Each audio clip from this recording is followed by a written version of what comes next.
Hello, everyone, and a very warm welcome to this lesson. In this lesson, I'm going to teach you how to write a press release. Now, what is a press release?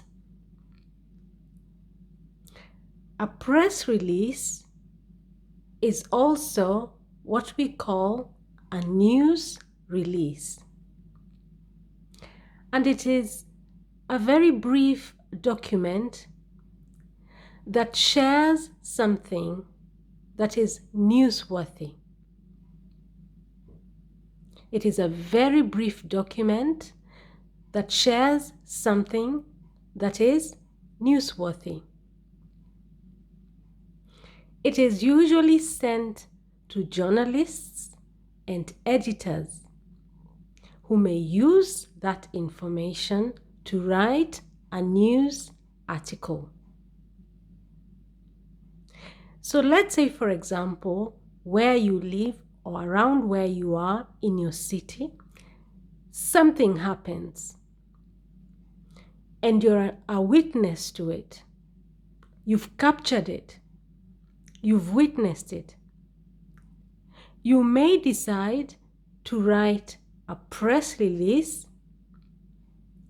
which you can then forward to editors or journalists of well-known newspaper companies, and they may use that information to write a news article. The question is, how do you write a press release? Now that you know what a press release is, how do you write it? Step 1. The first thing you have to do is write the title, or what we call the heading. And this title needs to be very short, precise, and catchy. It should state exactly what the release is about. So you write your heading, and in that heading, you explain very clearly, you state it. Your heading should be just a few words, not more than 7 words, very short, but at the same time, it should state exactly what the newsworthy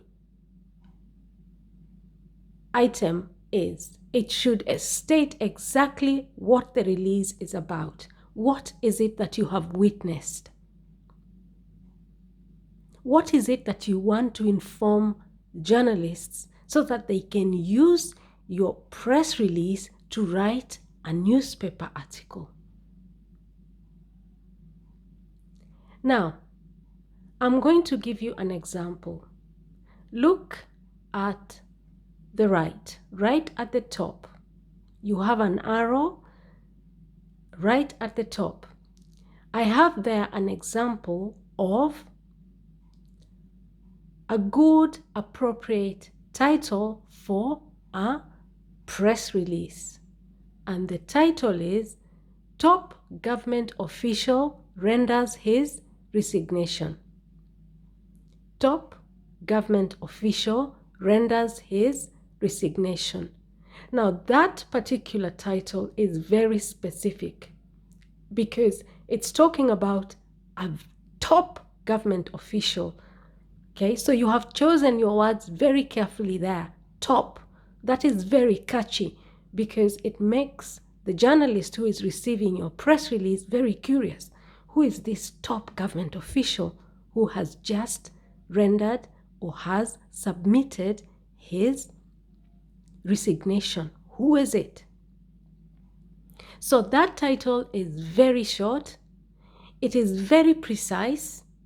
So when someone looks at your title, when someone looks at your heading, they should be able to know exactly what your press release is about, just by looking at it, They should not guess. They should know precisely what the press release is going to be about. Now, once you have done that, that is right at the top of the page. Once you have written your title, and it is nice if you write your heading in capital letters so that it's catchy, it stands out, okay? And if you're typing it, you can use a good color that will make your heading pop. Then once you have done that, you can skip a line and you move on to step 2. In step 2, you should write the subheading. Now, all press releases have a permanent, there is one subheading that is always there, and that is for immediate release. And this subheading, you write it on the left. And after you write it, you put colons, that is the 2 dots you can see there, and then you write the date when that particular release is being printed or written. Okay, so write the subheading, and the subheading is for immediate release on the left, followed by the date. Now look at the example I have given you on the right. So after the heading, you skip your line and then you write for immediate release. You put your colon and then you write your date. 25/9/2020. That is today's date, for example. Okay? And then you move on to step 3. You write the city and the country where the release is happening. Okay? Where is that newsworthy item? Where is it happening? Where is it taking place? You write the city and the country on the left. Now, I have given you an example, and so after you've written for immediate release and the date, you can skip a line and then you write the country and the city. Okay, so you begin with the city, and in my case, I have written The Hague, comma, the Netherlands.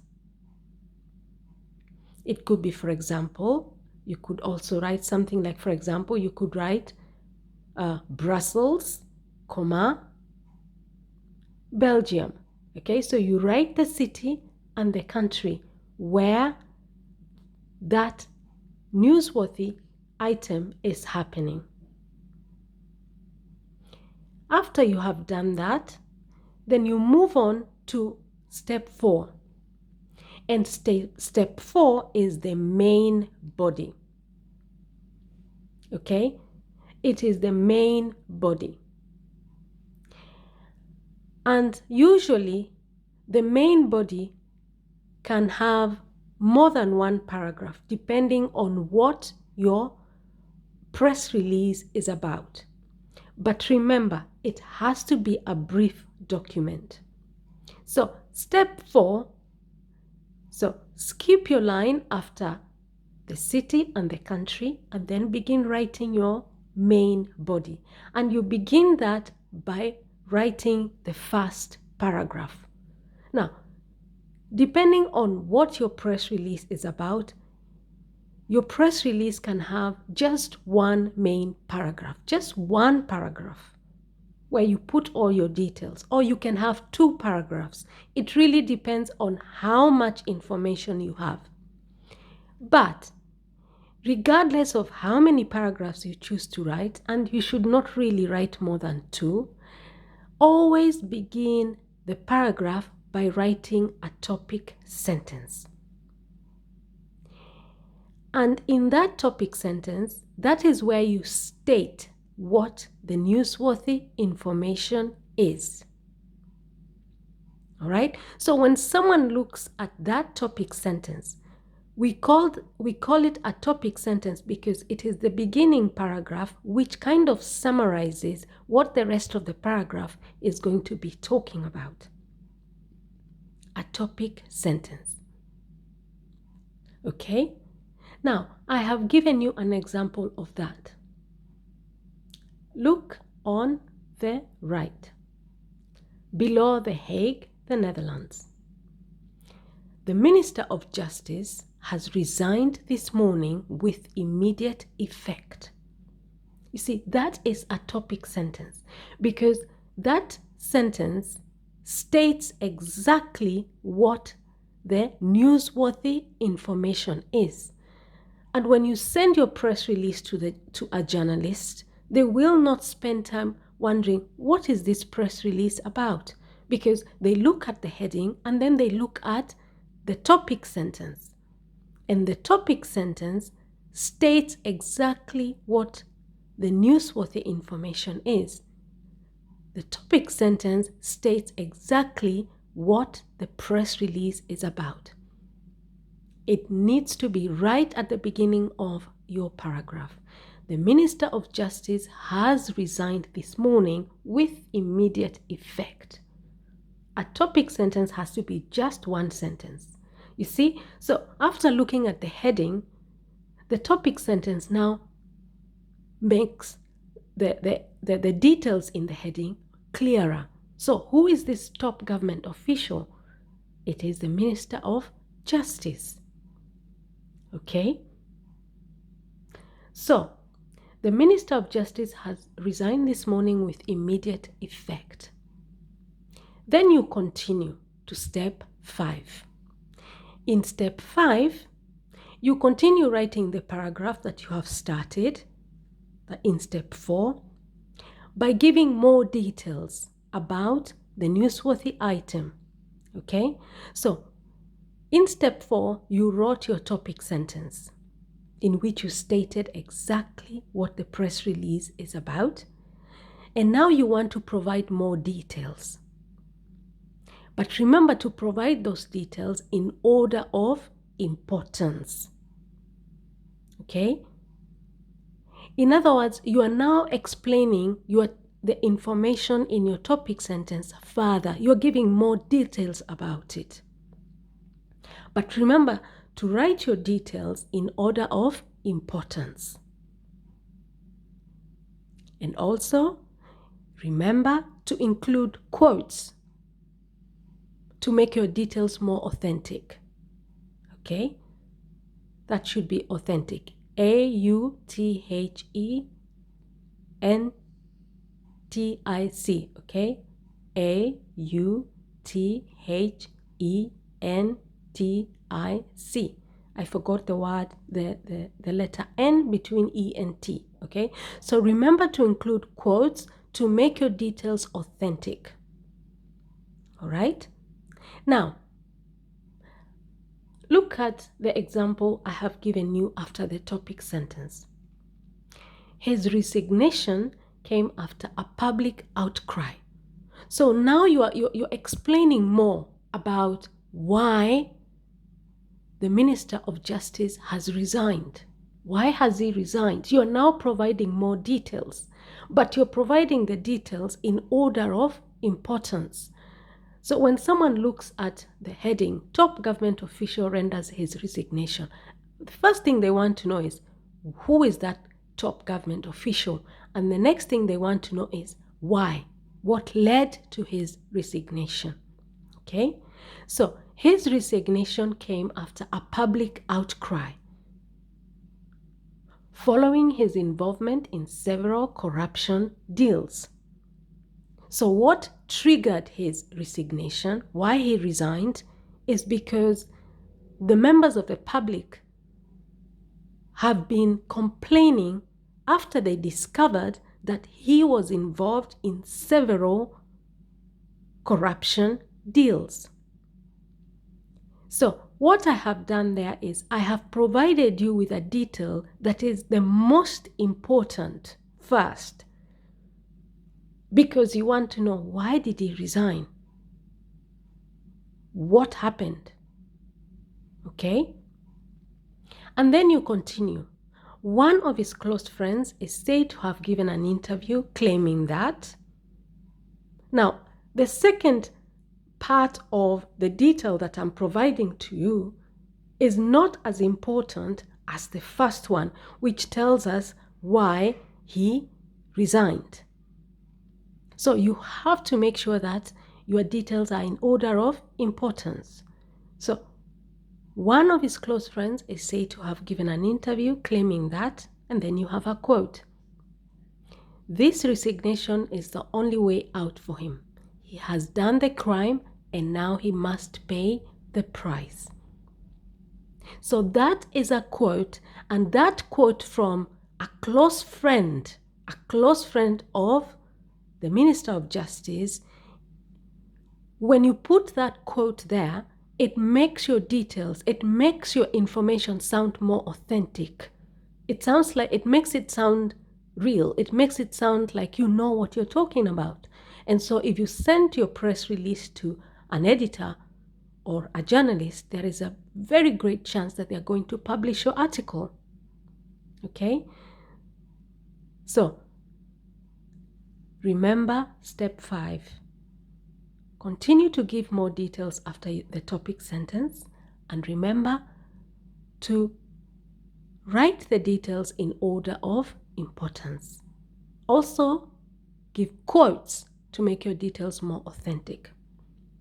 And the last thing in step 5, as you continue writing the main body of your news or your press release, remember to use the correct tense. Now, most of the times we use the past tense, but also you can use the present continuous tense. It really depends on what you're reporting about.